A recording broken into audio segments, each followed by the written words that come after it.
तो ये topic name है कि मांग के नियम लागू होने के कारण क्या हैं।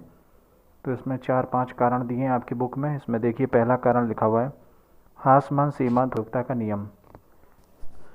मांग के नियम लागू होने के कारण भी आप इसको कह सकते हैं, या फिर ये भी कह सकते हैं कि मांग वक्र का जो ढाल है वो ऋणात्मक क्यों होता है, उसके क्या कारण है। मांग वक्र का ढाल ऋणात्मक क्यों है, उसका क्या कारण है, तो वो कारण भी यही है। आसमान सीमांत उपयोगिता के नियम आप जैसे पहले पढ़ चुके हैं कि एक उपभोक्ता जब ज़्यादा कंजम्पशन करता है तो खरीद की मात्रा से उसकी जो मार्जिनल यूटिलिटी है वो क्या होती है, वो कम होती जाती है। और अगर उपभोक्ता को अधिक संतोष प्राप्त होता है तो अगर उसे ज़्यादा सेटिस्फिकेशन मिलेगा तो उसकी कीमत भी उपभोक्ता अदा करेगा। और अतः उस वस्तु की उत्तरोत्तर खरीद के लिए वो समान कीमत नहीं अदा करेगा बल्कि कम कीमत करेगा अदा। मतलब कि वही सेम चीज़ कि अगर वो ज़्यादा कंजम्पशन करने लगेगा वस्तु का और उसको सेटिस्फिकेशन काफ़ी मिल जाता है तो उसके बाद वह उस वस्तु को नहीं खरीदेगा, और अगर खरीदेगा तो उसकी जो प्राइस होगा उसको वो कम करके देगा, उस प्राइस पे नहीं देगा जिस प्राइस पे पहले वो वस्तु का दाम अदा कर रहा था। तो ये तो पहला कारण है। इसको आप समझने के लिए पुरानी वीडियो भी देख लें, हासमान सीमांत उपयोगिता के नियम क्या होता है। तो ये मांग नियम लागू होने का कारण है। दूसरा कारण है हमारा प्रतिस्थापन वस्तुओं का प्रभाव। तो प्रतिस्थापन प्रभाव क्या है? प्रतिस्थापन वस्तुओं का नहीं, सॉरी, प्रतिस्थापन प्रभाव से तात्पर्य कोई वस्तु विसापेक्षा सस्ती हो जाती है तो महंगी वस्तु के लिए प्रतिस्थापित की जाती है।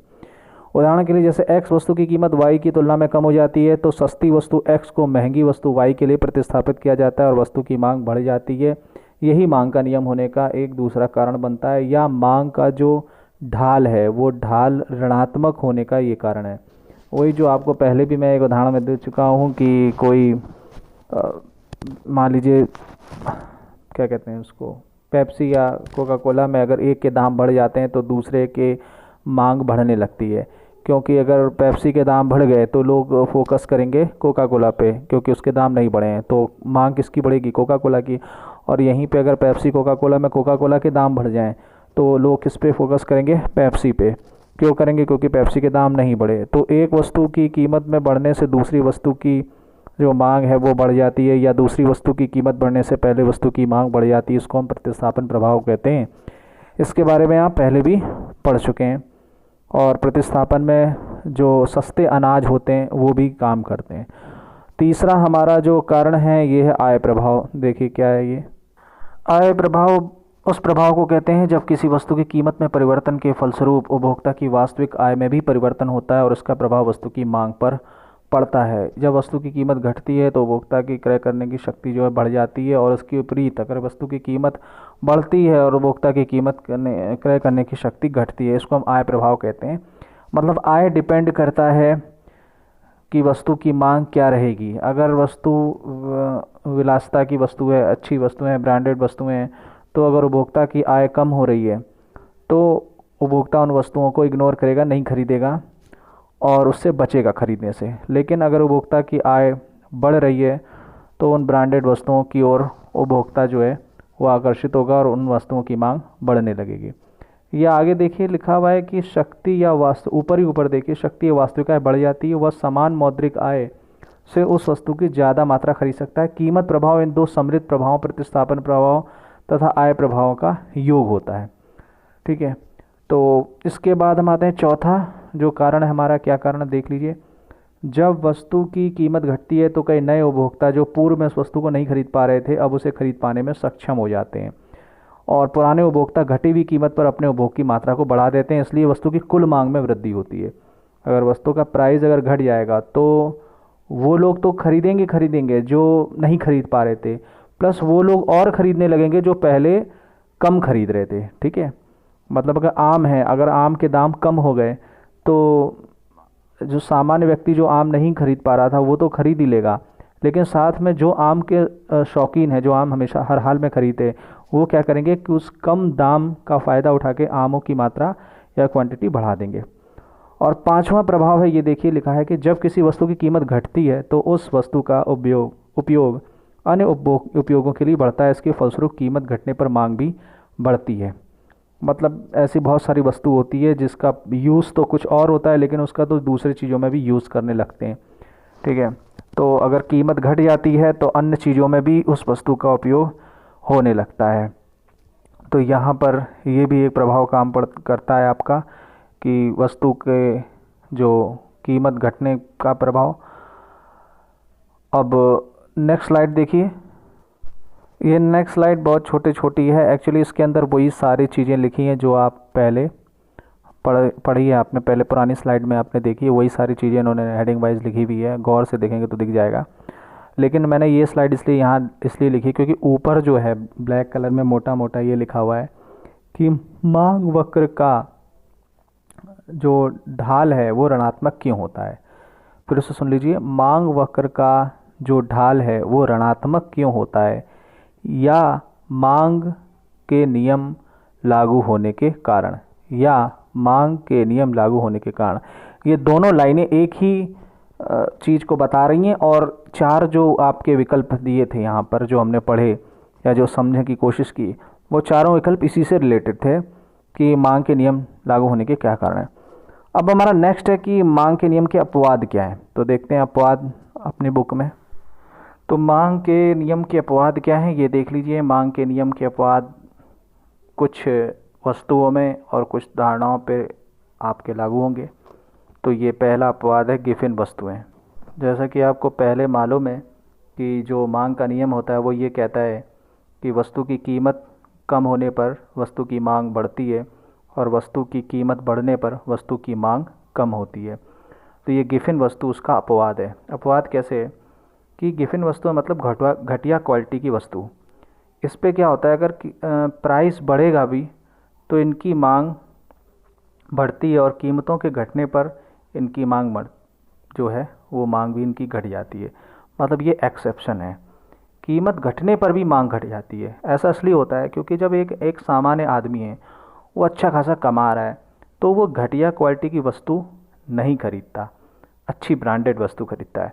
लेकिन अगर वह अच्छा खासा नहीं कमा रहा, तब क्या होगा, उससे रिलेटेड जो अन्य वस्तुएं, मतलब उससे रिलेटेड, यानी कि अगर ख़राब अनाज है तो उससे रिलेटेड कोई वस्तु है जिसकी कीमत ऊपर बढ़ रही है, तो वह जो व्यक्ति जो कम कमा रहा है वो क्या करेगा कि घटिया वस्तु की ओर आगे आएगा। और जब वो घटिया वस्तुओं की ओर आगे आएगा तो इसका मतलब गिफिन वस्तुओं की जो मांग होगी वो बढ़ जाएगी, अगर उससे अच्छी क्वालिटी वाली वस्तु की कीमत में चढ़ाव आता है या उससे अच्छी क्वालिटी की वस्तु में वृद्धि होती है। यहाँ पर वस्तु एक है, बस क्वालिटी का थोड़ा सा डिफरेंस है। अनाज एक है, अनाज की क्वालिटी का डिफरेंस है। अब दूसरा है, देखिए दूसरा नंबर इन्होंने दिया अपवाद के लिए, प्रतिष्ठापनात्मक प्रतीक वाली वस्तुओं का उपभोग उनकी कीमत अधिक होने पर अधिक होता है। जैसे हीरे पन्ने की आभूषण आदि, जो ब्रांडेड और जो समाज में हमारा रुतबा बढ़ाती है, या जो समाज में हमें दूसरों से बेस्ट साबित करती है, या आपके पड़ोसियों से आपको ज़्यादा उम्दा बनाती है, ऐसी कोई वस्तु अगर आपके पास होगी तो उसको हम बोलते हैं प्रतिष्ठात्मक प्रतीक वाली वस्तु। इन पे क्या होता है, मांग का जो वो नियम है वो काम नहीं करता। मतलब अगर इनकी कीमत घट भी रही है, मतलब इनकी कीमत अगर बढ़ भी रही है, तो इनकी मांग में कोई खास कमी आती वाती नहीं है। ये ज़्यादातर हीरा, सोना, बहुमूल्य धातुएं, इन सब में ये चीज़ ज़्यादा चलती है। और तीसरा देख लो, वस्तु की भावी कीमत में परिवर्तन की संभावना। अगर वस्तु की कीमत में परिवर्तन होने की संभावना है तो मांग का नियम लागू नहीं होता। फिर है उपभोक्ता की अज्ञानता व गलत धारणाएं। उपभोक्ता कई बार जानकारी नहीं होती उसको, तो भी क्या होता है, वो बढ़ी कीमत पर कोई वस्तु खरीद लेता है। मतलब कुछ वस्तुएं ऐसी होती हैं कि जो बढ़ती चली जाती हैं कीमत, लेकिन लोग उसको खरीदते रहते हैं क्योंकि उनको धारणाएं गलत बन जाती हैं। अब धारणाएं गलत बन भी जाती हैं, और क्या होता है कि कुछ एडवर्टाइजमेंट वगैरह और फिल्म, और ये जो मतलब लोगों को मार्केटिंग कर करके ऐसा उनका दिमाग बना दिया जाता है कि वो ऐसी वस्तु जिसका कोई यूटिलाइजेशन नहीं है, और लेकिन उसकी कीमत बढ़ती जा रही है, फिर भी लोग उसको पागलों की तरह खरीदते हैं। तो यहाँ भी मांग का नियम काम नहीं करता। और पांचवा है जीवन अनिवार्य वस्तुओं की मांग। ये तो कभी भी मतलब इनकी मांग कम नहीं होती। दूध को आप 10 रुपये लीटर बेचते थे तब भी वही मांग थी, दूध को आप 60 रुपये लीटर पे ले आए हो तो भी वही मांग है।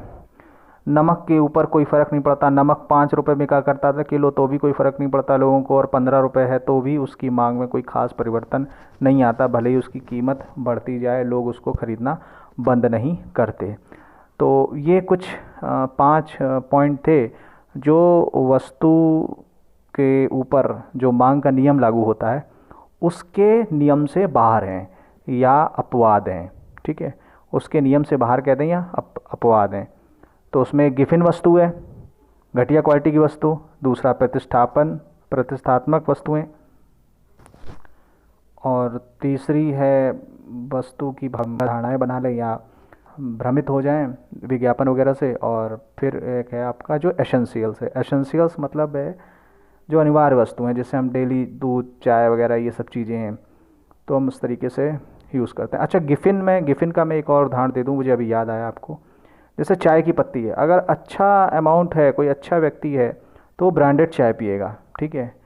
लेकिन अगर एक सामान्य व्यक्ति जिसकी आय कम हो गई है और अगर जो लोकल चाय है उसकी कीमत जो है वही है और ब्रांडेड चाय की कीमत बढ़ रही है, तो वो क्या करेगा, दूसरी उसी से जुड़ी हुई उसी ब्रांड से, मतलब चाय तो एक ही है, मतलब उसका ब्रांड दूसरा है, लोकल ब्रांड की चाय ज़्यादा खरीदने लगेगा क्योंकि वो गिफिन वस्तु है और वहाँ पर उस ब्रांड की चाय पर ये मांग का नियम लागू नहीं होता। तो ये कुछ अपवाद थे, तो ये कुछ टॉपिक थे जो आपको बता दिए गए हैं। ये जो चैप्टर है, चैप्टर नंबर 3, ध्यान से सुनिएगा, ये चैप्टर नंबर 3 जो है ये अब कंप्लीट हो चुका है, इसमें आगे अब कुछ कोई भी टॉपिक रहा नहीं है।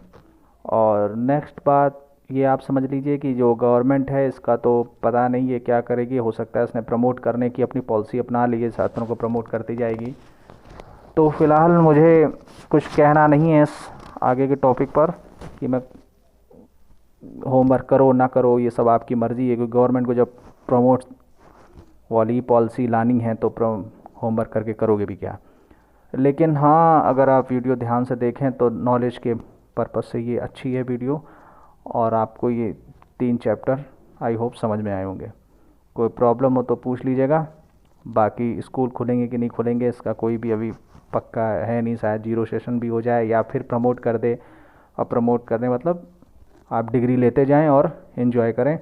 लेकिन अगर आप कुछ नॉलेज लेना चाहते हैं तो ये 3 चैप्टर जितने अभी तक कंप्लीट हुए हैं, 32 वीडियो 32 वीडियो हैं, इसको आप समझिए तो आपको नॉलेज भी बढ़ेगी, और चैप्टर आपको अगर आप रुचि लेकर के समझ रहे हैं तो आपको अच्छे से समझ में आएगा, ऐसा मेरे को विश्वास है। Thanks for watching.